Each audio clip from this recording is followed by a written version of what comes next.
What an amazing game Brink has turned out to be. Since I got my copy, I've spent hours playing it, and to be quite honest, I didn't even want to come here and do this show. I wanted to keep playing.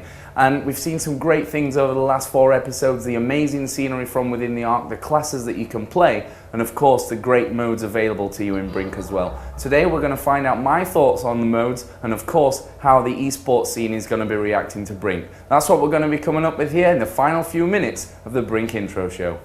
So after a while playing the game, a lot of you might be thinking, if you haven't played Brink yet, what do I think about the game? Well, first of all, I'm going to talk about the single player. It's a really immersive experience that really keeps you hooked on the game.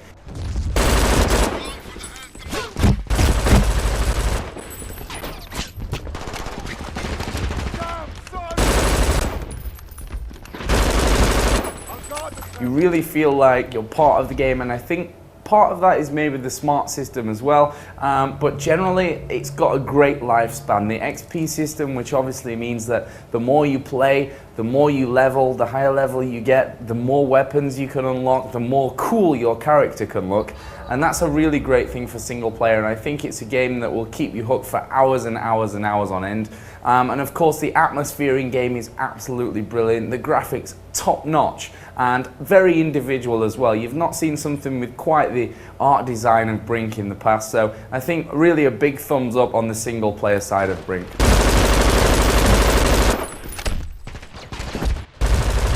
So as a big fan of team-based first-person shooters and also as a lover of the Quake series, one of the biggest things for me in the game is of course the smart system. The fast-paced movement just makes for such different play every time you pick up the game, both in single player and especially of course in the online mode. You see some moves which you just think, how is that possible? And of course the smart system allows you to do all that.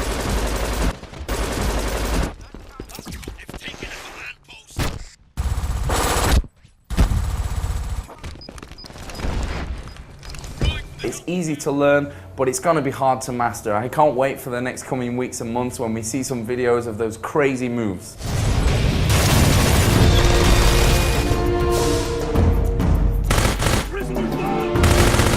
And finally, I think one of the biggest questions on everyone's mind: how is Brink going to come out as an esports game? Probably my favourite subject to talk about in the past, but I think Brink really has a great future. Of course, it's really one of those games which I'd say is a big natural successor to Enemy Territory and, you know, Quake Wars that followed it as well. The objective-based team play is absolutely amazing, completely thrilling.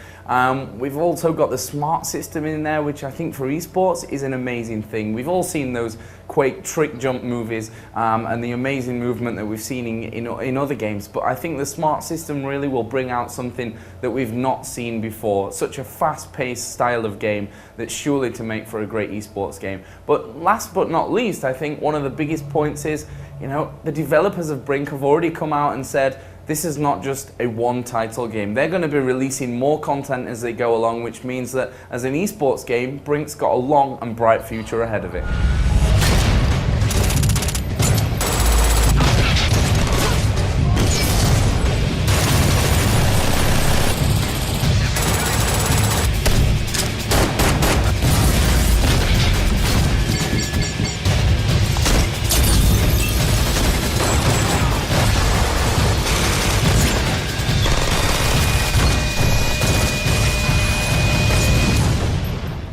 So that brings us to a close in our 5-part special introduction series of Brink. I hope you guys have had as much fun watching as I have had playing over the last 5 episodes. And don't forget, you can still get your hands on that great piece of artwork direct from the developers of Brink by sending your answers to the previous 4 questions plus today's answer to brink@esl.tv. And today's final question: how many people can play against each other in the multiplayer mode of Brink? See you.